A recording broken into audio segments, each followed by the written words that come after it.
6월 1일 지방선거가 두 달 앞으로 다가오면서 정치권의 움직임도 속도를 내고 있습니다. 유승민 전 의원, 김동연 새로운물결 대표가 오늘 경기지사에 도전장을 내밀었습니다. 10% 페널티를 받게 된 홍준표 의원도 오늘 대구시장 출마를 공식화했습니다. 민주당에서는 송영길 전 대표의 선거 차출론을 놓고 당내 의견이 엇갈리고 있는데요. 추은호 해설위원과 함께 오늘 정치권 이슈 자세히 짚어보겠습니다. 어서 오세요. 어서 오십시오. 안녕하세요. 네. 유승민 전 의원이 결국 고심 끝에 출마를 하기로 했네요. 그렇습니다. 네. 유승민 전 의원이 그 국민의힘 대통령 후보 경선 과정에서 패배한 이후로 네. 사실상 직거를 하지 않았습니까? 예, 예. 물론 이제 그 선거 전에 잠깐 등장하긴 했습니다만은 그래서 혹시 정계 은퇴를 한 것 아니냐 이런 그 추측까지 많았습니다. 그렇습니다. 본인 실제로 고민을 했었던 것 같고요. 예. 하지만은 오늘 기자회견을 통해서 그런 것을 이제 정리를 하고 6월 지방선거에 경기지사로 도전을 하겠다라고 자신의 그 파란만장한 정치 역정에 어떻게 보면은 마지막 도전일지 모르는 그런 도전장을 다시 내미는 결정을 한 것 같습니다. 그렇군요. 예.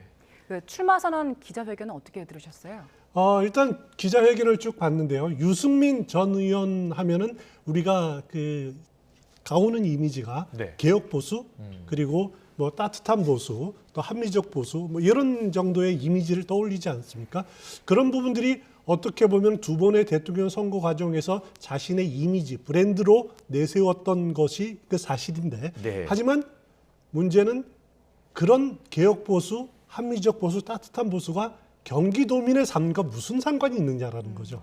그것을 유승민 전 의원이 이제는 설득해야 된다라는 겁니다. 그리고 예. 또 하나 유승민 전 의원의 과제는 경제 전문가 맞습니다. 예. 경제 전문가지만은 한 번도 행정을 이끌어간 경험이 없습니다. 정당에서 주로 활동을 했고 예. KDI에서 활동을 했고 하는 그런 한계. 또 하나의 한계는 뭐냐면은 유승민 전 의원의 이런 개혁 보수 이미지가 젊은 층들이 그동안에 호응을 했고 지지를 해왔던 것 같던데 예. 국민의힘 경선 과정에서 젊은 층의 지지는 홍준표 당시 의원에게로 넘어갔었고 또 뭐 그 대선 과정에서는 어떻게 보면 이제 분산되지 않았습니까? 이재명 상임 고문도 상당히 가져갔고 네. 이 젊은 층의 지지를 어떻게 회복하느냐 하는 것이 유승민 전 의원의 과제다. 저는 개인적으로 그렇군요. 그렇게 생각합니다. 이제 민주당하고 합당을 하죠. 새로운 물결 김동연 대표도 출마 선언을 오늘 오전에 그렇습니다. 했지 않았습니까? 그래서 지금 경기도지사직 같은 경우에는 안민석, 조정식 의원도 출마 선언을 한 상황이고요. 치열한 격전지가 될 것 같거든요.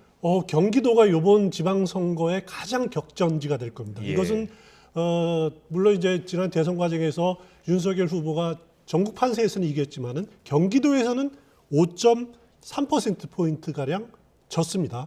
그것을 어떻게 보면 이제 그 판세가 유지가 되느냐? 왜냐하면 이재명 고문의 여기가 이제 텃밭이기 때문에 그런 영향도 많이 작용을 했을 거고요. 예. 만약에 국민의힘이 그런 그 대선 과정의 불리함도 뒤집는다라고 하면은 그 윤석열 정부의 국정 장악력이 상당히 높아질 가능성이 높은 거죠. 네. 하지만은 민주당 입장으로서는 그렇기 때문에 전국의 주도권을 잡기 위해서는 반드시 경기도는 지켜야 된다라고 예. 하는 절박감이 있을 그렇군요. 겁니다. 만약에 예. 여기서 경기도까지 빼앗긴다라고 하면은 작년에 서울시장 보궐선거 패배했고 대선 패배했고 여기까지 패배한다라고 그렇군요. 하면은 상당히 위기를 많이 느낄 수밖에 없을 겁니다. 네. 김동연 대표가 오늘 출마 선언을 했으니까 그 부분부터 좀 볼게요. 그 성남 단대동에서 출마 선언을 했는데 그곳이 유년시설을 보낸 곳이었다라고 얘기를 했잖아요. 그런데 또 보면 성남이 이재명 상임고문이 또 시장을 했던 곳이기도 그렇습니다. 하기 때문에 좀 상징적인 의미가 있을 것 같은데 그런 부분도 다 고려를 한 걸까요? 당연히 고려를 한 거죠. 그 김동연 전 부총리의 브랜드 그걸 한 떠오르는 것이 지금의 김동연을 만든 것이 여러 가지 요인이 있는데 네. 제가 보기에는 첫 번째가 이제 충북 음성 출신이기 때문에 한동안 충청 대망론을 반영한다라는 점이 있었죠. 예. 또 하나가 판자촌 출신 예. 그리고 자수성가형 출신이다라고 하는 점 그런 점이 있습니다. 그래서 원래는 청계천 판잣집에서 살다가 중학교 1학년 때 경기도 광주에 있는 그 판자촌으로 이전을 했다, 강제 이전됐다. 예. 이제 그런 것들을 자수성가형 인물이라는 것을 내세우는 점 하나. 예. 또 하나는 경제 전문가.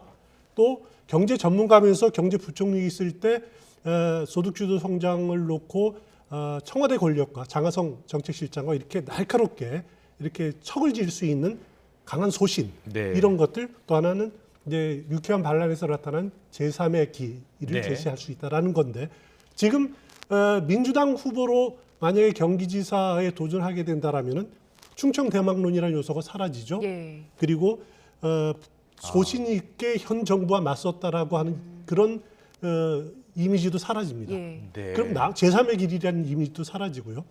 남아 있는 거 뭐냐면 자수형가형 인물 그리고 경제 전문가 이거밖에 없습니다. 이거로는 그렇군요. 부족한 거죠. 예. 그래서 이재명 상임 고문의 후광이 필요하다. 그렇기 때문에 그 이재명 고문의 측근들의 지원을 간절히 원할 거고 네. 또 오늘 오늘 출마 선언도 성남에서 한 것도 예. 그런 점들이 반영이 돼 있을 있다. 그렇군요. 저는 그렇게 생각을 합니다. 당장 그 민주당 후보가 되기 위해서는 경선을 통과해야 되는데 그렇습니다. 당내 기반도 없고요. 그래서 더욱더 이재명 후보의 후광을 바라는 그런 상황이군요. 오늘 그 출마 선언할 때 예. 일단 정성호 의원도 참석을 했었죠. 네. 최측근이잖아요. 그렇습니다. 이재명계 예. 최측근이라고 하는데 물론 정성호 의원이 오후에 안민석 의원이 출마 선언하는데 거기도 참석을 했더라고요. 네. 그렇기 그렇습니까? 때문에 예. 김동연 그 대표만 밀어준다라고 보기에는 어렵지만은 네네. 일단 김동연 그 대표로서는 그 이재명 그 고문의 그 후광을 입어야 되기 때문에 네. 그거는 지금 만약에 그 기존의 당원대로 진행이 된다라면은 경기지사 경선 룰 자체가 굉장히 불리합니다. 권리당은 50% 그리고 일반 국민 여론조사 50% 통상 그렇게 결정이 되는데 네.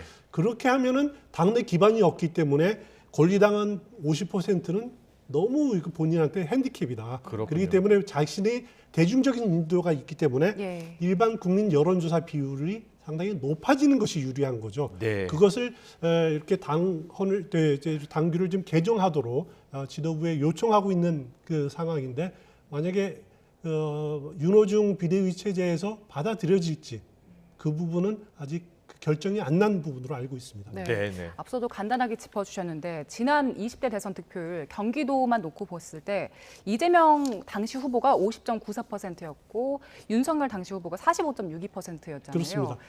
그렇기 때문에 이번에도 이런 구도가 이어질지 아니면 인물에 따라서 영향을 좀 받게 될지도 궁금한데요.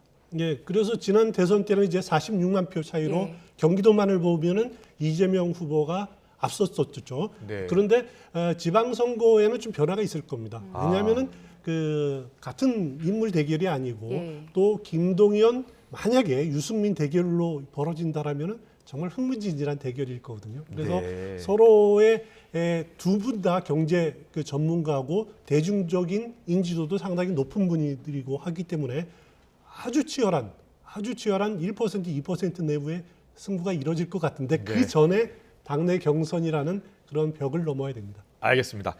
그리고 서울시장 얘기해 볼까요? 민주당에서는 오세훈 시장 대항마로 누가 나설지 지금 관심인데 송영길 전 대표 차출론이 계속 나오고 있습니다. 당내 논쟁도 있습니다. 어떤 발언들이 있는지 듣고 오겠습니다. 불출마 선언을 대선 기간 중에 했었고요. 네. 대선을 패배했을 때 당 대표였고 예. 또 지역 연고 기반이 인천이고 네. 근데 갑자기 서울로 오신다. 뭐 그런 것들을 감안하면은 조금 자연스럽지는 않죠. 자연스럽지 않다. 정치란 것이 항상 이기면 좋겠습니다만은 이기는 것만큼 중요한 게 잘 지는 거거든요. 예. 잘 질 자신이 있는 건지 뭐 그건 잘 모르겠습니다. 이 서울시장 선거가 어렵다 보니까 아무도 나오려고 하지 않은 거예요.